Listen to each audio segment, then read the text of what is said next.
สบายดีทุกคนสบายดีตอนแรงเด้อเราจะมานึ่งอันนี้ไว้กินเนาะอันนี้ค่อยหั่นแล้วเรียบร้อยเนาะล้างแล้วก็หั่นก็จะมีหัวกะโหลดแล้วก็มีกะหล่ำม่วงเนาะกะหล่ำม่วงแล้วก็จะมีบวบแล้วก็มีมะนาวหั่นเรียบร้อยไปนึ่งกินแทนอาหารแรงหรืออาหารเช้าก็ได้เด้อทุกคนเด้อกินแบบบ่มีข้าวบ่มีเนื้อนี้สีสันเป็นตากินได้ทุกคนไปนึ่งกัน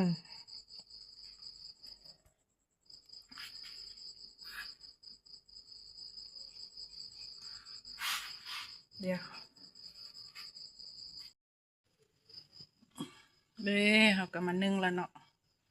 สีสันน่ากินได้ทุกคนนึ่งใส่เตาถ่านปิดฝาไว้จังน้อยค่อยมาเบิ่งอีกเนาะ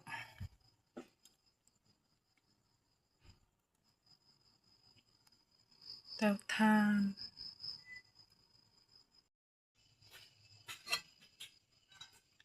เอาไม่ถูกมาจิ้มมึงดูสุกแล้วบ่น่าจะสุกแล้วได้นะว้าวน่ากินสีสันเป็นตาแซ่บน่าจะสุกแล้วนี่เอาไม่ถูกจิ้มมึงก่อนเนาะสุกพอดีเด้สุกแล้วเด้มีกะหล่ำม่วงแล้วก็มะนาวสุกแล้วจ้า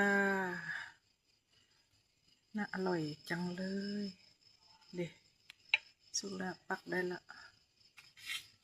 มากินน้ำกันได้ทุกคนน่ากิน